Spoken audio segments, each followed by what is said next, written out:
Hi everyone, a couple bits of business before we get underway. I've got a contest right now for a free DVD. The link to the video to enter is below. You can do a comment entry, you can do a video entry. The deadline is this Wednesday, August the 8th. Also, the Movie Reviewers 100, the collab channel I'm on, is going through a little format change. I post videos on it on Thursdays. The link for that is also below.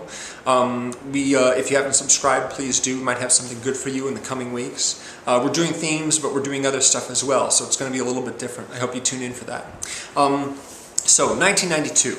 1992 is more or less probably my favorite year for films. I was 19 years old. I turned 19 that year, and it was the first time that I was living outside of my parents' home, the home I grew up with.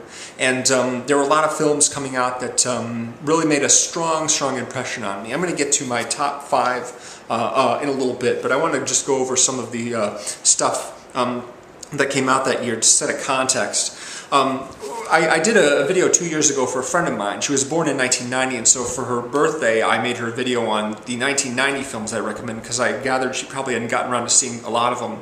I don't know if anyone's been born in 1992 that's watching right now, yeah, again, it's like a favorite movie year of mine.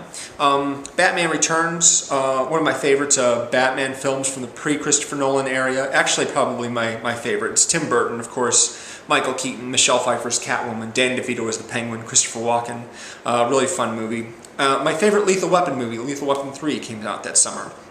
That's with Danny Glover and Mel Gibson as partners, and they add Rene Russo to the mix.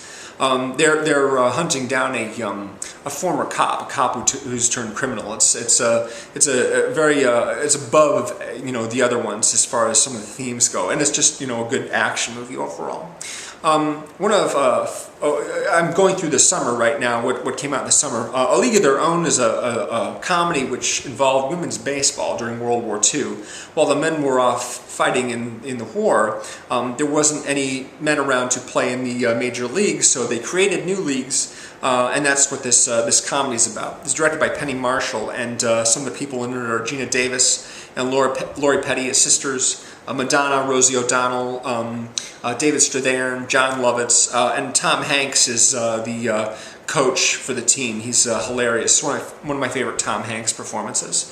Also, David Strathairn was in a movie called Sneakers out that year, so it was the first time I'd really seen him in anything. He was in these 2 movies.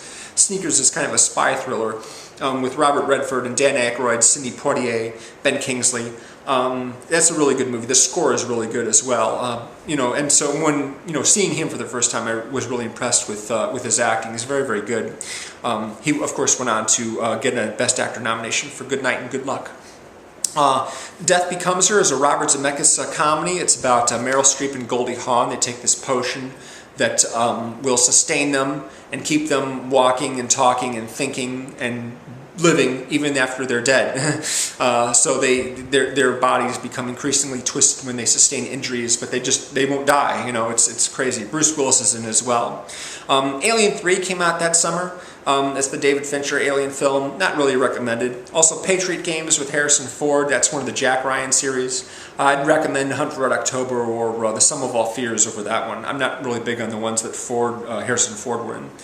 Philip Noyce directed that movie. Buffy the Vampire Slayer and Single White Female both came out that summer. Which is kind of funny because later in the TV series, Buffy actually refers to Single White Female, or she makes a Single White Female reference. Neither of those movies are terribly good, so I'd skip them. Boomerang is a comedy that Eddie Murphy starred in. Halle Berry was his leading lady. It was one of her first movies. I think actually I'd only noticed her in one other movie before this, and that's this Tommy Davidson comedy called Strictly Business. I don't remember a lot about Boomerang, but I do remember Grace Jones being the spokesmodel for the perfume that Eddie Murphy's advertising company is hired to make a campaign for, and she's just nuts. She's just a nutty character. Rapid Fire is a movie that Brandon Lee starred in. This was before The Crow, obviously, which he was killed on. Don't know a lot about that movie. It's probably decent fighting sequences, but probably not a groundbreaking action film. Unlawful Entry is a movie that Ray Liotta plays this bad cop in. Kurt Russell's this man who got his home broken into. Madeline Stowe's his wife. So when Ray Liotta comes to investigate, and make sure everything's okay, he sees Madeline Stowe, becomes totally obsessed with her, and gets really, really crazy. That's decent and everything like that, but probably not one of his better films either. As far as movies that came out in the fall, we have Bram Stoker's Dracula, which Francis Ford Coppola directed. This was with Gary Oldman as the Count Dracula, and Winona Ryder as Mina Harker. There's a lot of good actors in this, and some bad ones like Keanu Reeves. and it's a very, very stylish, visually stylish movie. I enjoy looking at it and listening to it. And the score by the same guy who did The Ninth Gate, a Polanski film with Johnny Depp. One of my favorite scores. Terrific score for that film. Last of the Mohicans is a Michael Mann film. Michael Mann, of course, directed Collateral and Heat. This was a movie that takes place in the 1600s and involves savage Indians attacking the white guys who are colonizing North America. Daniel Day-Lewis and Madeline Stowe, again, is in this. Again, another really good score.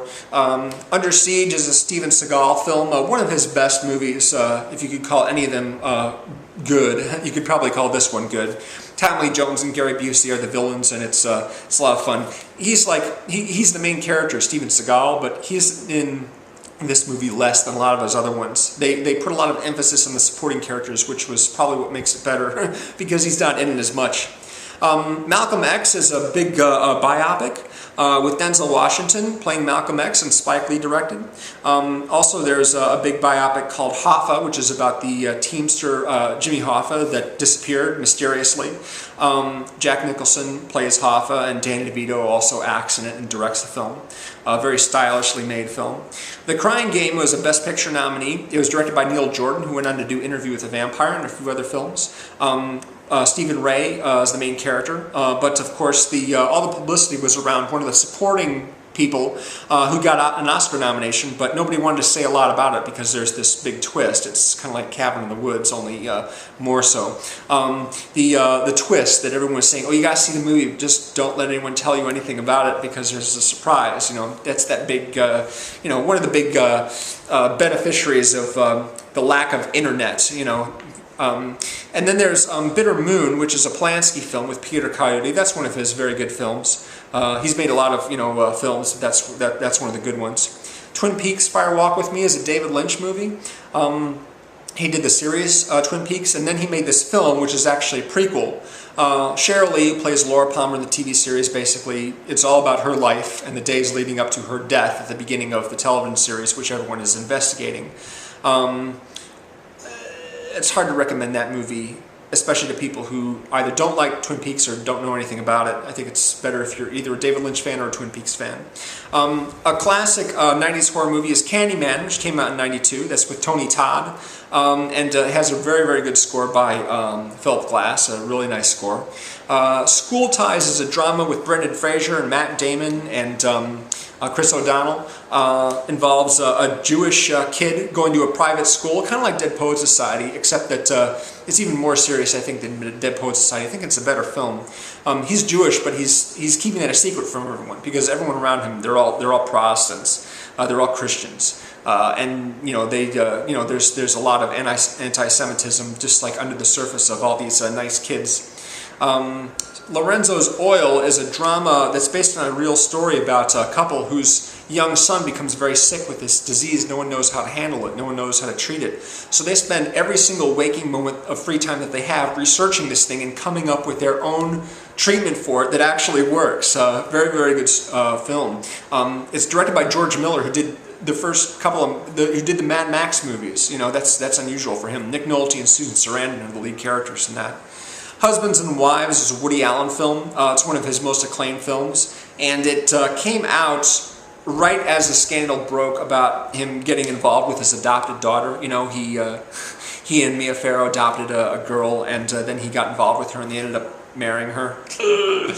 Yeah, but it's a really good film. He's in it, of course. Juliette Lewis, Sidney Pollack, Judy Davis. Really nice cast. One of my favorite movies to come out this year, it doesn't get a lot of attention, that's Hero. Hero is a movie that is a comedy basically about Dustin Hoffman. He's this grifter, he's this huckster, who accidentally comes across a plane crash. and manages to get the door on the airplane open so everyone escapes before the plane blows up and saves everyone's lives. The problem is that he's kind of a criminal, and he's due to go to prison for you know, stealing or something like that, grand theft or something like that, and grand larceny. And you know, it's just this whole sort of comedy of manners, I guess. But it's a fun film. Gina Davis and Andy Garcia are also in it. Even better than that is a drama called A Midnight Clear, which takes place during World War II. There's a platoon of soldiers made up of guys like Ethan Hawke and Peter Berg and Gary Sinise and Frank Whaley, and they've all been put together in the same unit because they all have high IQs. So they try and find as many non-violent solutions to their conflicts as possible, including having a Christmas celebration with the German platoon in the middle of winter while they're sitting around keeping tabs on this abandoned mansion in the middle of Germany or France or something like that. It's been years since I've seen it, but it's very, very good. So I wanted to mention that as well. There's a couple of notable films involving Christopher Columbus, since it was exactly 500 years since Christopher Columbus arrived in North America. There were two films about Christopher Columbus that came out in '92. One was called 1492 Conquest of Paradise. That's Ridley Scott directed it, and Gerard Butler was Christopher Columbus. And then there's Christopher Columbus The Discovery, which is directed by John Glenn and stars a guy named George A. Corifus. It also has Marlon Brando and Tom Selleck in it. I've never seen either of these movies. I probably never will. Let me tell you a little bit about some odds and ends here from 1992. Praying with Anger was a drama that M. Night Shyamalan directed before The Sixth Sense. This is 7 years before The Sixth Sense. Never heard of it. I never heard of it before today. Dr. Giggles is a comedic horror movie with Larry Drake. I've never seen it. I really don't know a lot about it, except that Dr. Giggles is one heck of a good title. I just love that, especially for a horror movie. Jennifer Aid is a really good thriller with Andy Garcia. He's looking for a serial killer. He accidentally, his partner Lance Henriksen gets killed, and all the suspicion falls on him. So he's got to prove not only that he didn't kill his partner, but the serial killer that he's looking for actually exists, because no one thinks that he exists. Uma Thurman's in this movie as well, but the best scenes involve John Malkovich as an interrogator questioning Andy Garcia about what happened, about his partner getting killed. The scenes they have are awesome, really, really awesome scenes with John Malkovich. There's a Lawrence Fishburne drama called Deep Cover. He's a cop who goes undercover as a drug dealer and becomes a bigger drug dealer and a bigger drug dealer, and finally becomes one of the top drug dealers on the West Coast, all while he's still supposed to be an undercover cop. And things get really confusing for him. It's a really, really good drama. I haven't seen it in a long time, but I'm interested in finding it so I can check it out again. Jeff Goldblum is also in that movie. Love Potion #9 I never saw, but it's one of Sandra Bullock's early comedies before she became famous, so I thought I'd mention it. She's always very good. Free Jack is a silly science fiction movie that takes place in the future. Emilio Estevez and Rene Russo, Anthony Hopkins are in it. Just a very, very silly movie. Not really recommended, but you know, it's something that I enjoyed back then, you know, in my younger years. Here's an interesting cult item. Man Bites Dog is a foreign film. It's structured like one of those fake documentaries. It's a couple of film guys following around a mob hitman or serial killer or something like that as he applies his trade. You know, he kills, you know, selected people, but he also kills random people, and he shows them how to do it, and things just get crazy. Then they start killing people along with him. It's nutty. Of course, it's not a real documentary, but got a lot of ink when it came out. Robert Altman was going through kind of a dry spell until 1992, and he made this film called The Player about a studio executive who kills a screenwriter and then tries to divert suspicion away from him. Tim Robbins is the executive, and there's a huge number of famous people that popped up in little scenes all throughout this movie. So that was kind of his resurgence. He revived his career with that film. Then he went on to do Shortcuts, which was another very acclaimed film. Another good cult item is Hard Boiled, one of the John Woo films that he made before he came to the U.S. Chow Yun-fat is the main character. He's a cop. He's hunting down organized crime gun runners in Hong Kong. A very, very action-packed movie. I think it was the last movie that he made in Hong Kong before he came to the States and started doing American films. The Hand That Rocks the Cradle is a thriller that came out early in the year. Rebecca De Mornay is this psycho woman who poses as a nanny for this young couple and takes care of a little girl and seeks to like disrupt their marriage and steal the kid away and stuff like that. A really good, creepy thriller, lots of fun. El Mariachi was Robert Rodriguez's first movie. It's super, super low budget. He shot like one take of every single scene. Yeah, he pulled it off and he got into the theaters and it's a fun ride, of course. Wayne's World, the first Wayne's World movie came out then with Mike Myers and Dana Carvey. Dead Alive, the Peter Jackson horror movie that's kind of like a Evil Dead style, zombie movie, just like really, really over the top and outrageous, bloody as heck. It goes by a different title in other countries, but in the States here it tends to be called Dead Alive. Speaking of Evil Dead and Sam Raimi, Army of Darkness, the third... Oh wait, no, that's wrong. Sorry, that movie came out in 93. My mistake. I'm sorry about that. I looked it up on IMDb and it said 92. No, it actually came out in 93, I remember. Then, of course, we had Basic Instinct, which is the Paul Verhoeven thriller. Paul Verhoeven, of course, did Total Recall, the original, and RoboCop, the original, and, Starship Troopers, Showgirls. Basic Instinct's one of his most famous films. Sharon Stone, of course, Michael Douglas, very notorious film. I should mention that Best Actor went to Al Pacino that year for Scent of a Woman, which is a decent movie, and Emma Thompson won Best Actress for Howard's End, which I saw but don't really remember a lot about. It's period drama, costume drama. But let me tell you about my 5 favorite movies of 1992. First, number 5 is Bob Roberts. Tim Robbins, of course, has starred and directed in a few movies, mostly directed them. But for his first directorial debut, he plays this folk singer running for the Senate from out of Pennsylvania, and he's running against Gore Vidal, who actually just died recently.